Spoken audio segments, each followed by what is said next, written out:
Hi, in this video we are going to talk about CycleGan. So the motto for CycleGans is unpaired image-to-image translation. So let's see first, why do we need CycleGans? So pix-to-pix GAN requires data in pair, but in some cases it is either costly or not possible to collect data in form of pairs. For example, if I want to convert zebra to horse, it is not possible because how can an object be a zebra at the same time it could be a horse? So it is not possible to collect this type of data, and it's called object transfiguration. Then we have day to night. How can I transform a day image into a night or vice versa? So this pair isn't possible as well. And then we have seasons to seasons. For example, I have an image of winter season and I want the exact same version of that image in summer season, which is also not possible. So these are some images which have been generated by the CycleGan in the original paper, and it's just a small subset. If you go to the original paper, you will find a lot of different examples. So it's like converting the painting into a realistic images, or images into the painting, then zebra to horse or horse to zebra. So as you can see, the model has just replaced the zebra's pattern with the horse, or this horse pattern with the zebra. And similarly we have the seasons going from summer to winter and from winter to summer. And this leads to the CycleGan, which can be trained on unpaired dataset. So we don't need paired data, and that's why these conversions were possible with CycleGans. And all of this can be done using what's called the cycle consistency loss, even though the loss name is too long. But let me clear that the concept is very simple. And then another major difference between CycleGan and pix-to-pix GAN is the discriminator loss function, which is going to be mean squared error instead of log loss like binary cross entropy. Now let's talk about the intuition of this CycleGan. So the authors exploited a property called cycle consistent. And what does this cycle consistent mean? For example, if I have an English sentence and I convert that sentence to French and that French sentence back to English sentence, then these two English sentences should be same. And this is called a cycle consistency. So we went from one form to another back into that form, so the last and the first form should be consistent with each other. And with the help of this cycle consistency property, training GANs with unpaired dataset made possible.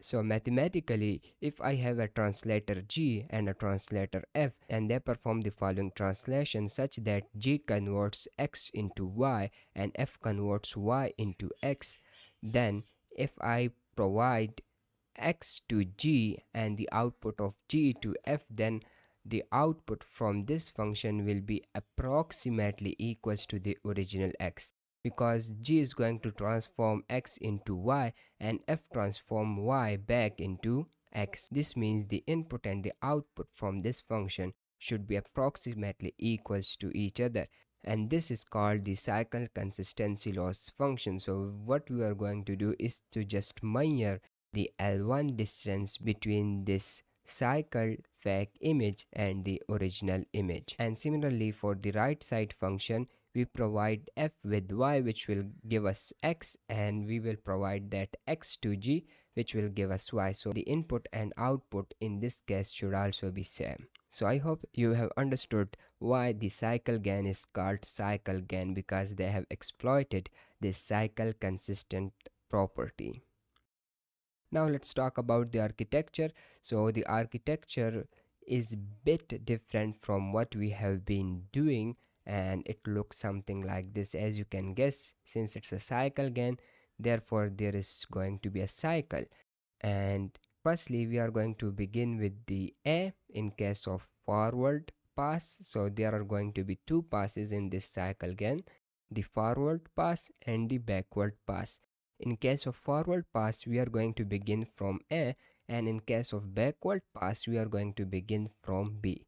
So let's see how the forward pass is going to work. Firstly, we are going to provide our image A to a generator which will transform A into B. So as you can see, A B. So input is going to be A and the output will be B. So we will get this fake B, and I'm going to pass this fake B to the discriminator in order to discriminate. Very standard step.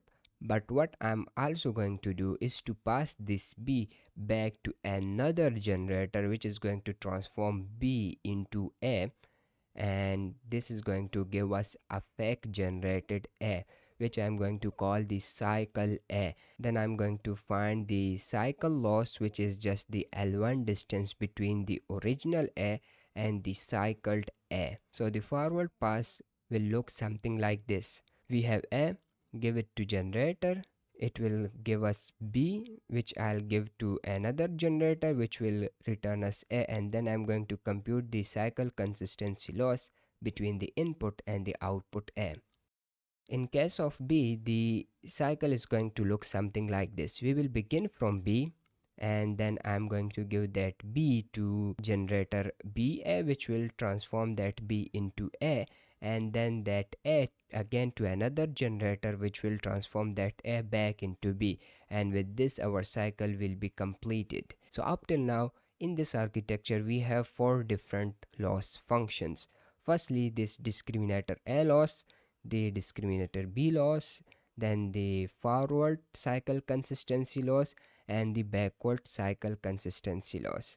But there is another loss. So in CycleGans, literally there are too many losses we need to calculate, and that final loss is called identity loss. And what does identity loss means? It means that this generator GAB will transform A into B. But what will happen if I provide B to this generator? So mathematically, this should return us B as well. So it's like, for example, this is my translator which will translate English into French. But if I start speaking in French with this translator, then this translator should speak in French with me.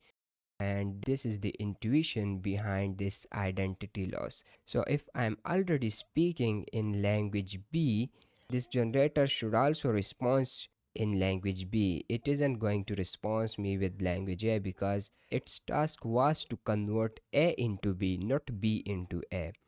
So that's why if I provide B to this GAB, then it should give us B dash, which is like mathematically the exact copy of B. And then I'm going to calculate the L1 loss between this one. And similarly, we have the GBA, which converts B into A. But if I provide A to this GBA, then it should output us A, and between these two input and output I'm going to calculate the L1 loss. So in total we have like 6 loss functions in this CycleGan, and it's important to understand this identity loss intuition. And again, let me repeat. For example, this GAB is a English to French translator, and then this GBA is French to English translator. If you start speaking in English with this English to French translator, then it should output French because it is designed to output French when you provide English as an input. And similarly, in case of this GBA, if you start speaking in French, then it should output in English. But what will happen if you start speaking French with this GBA?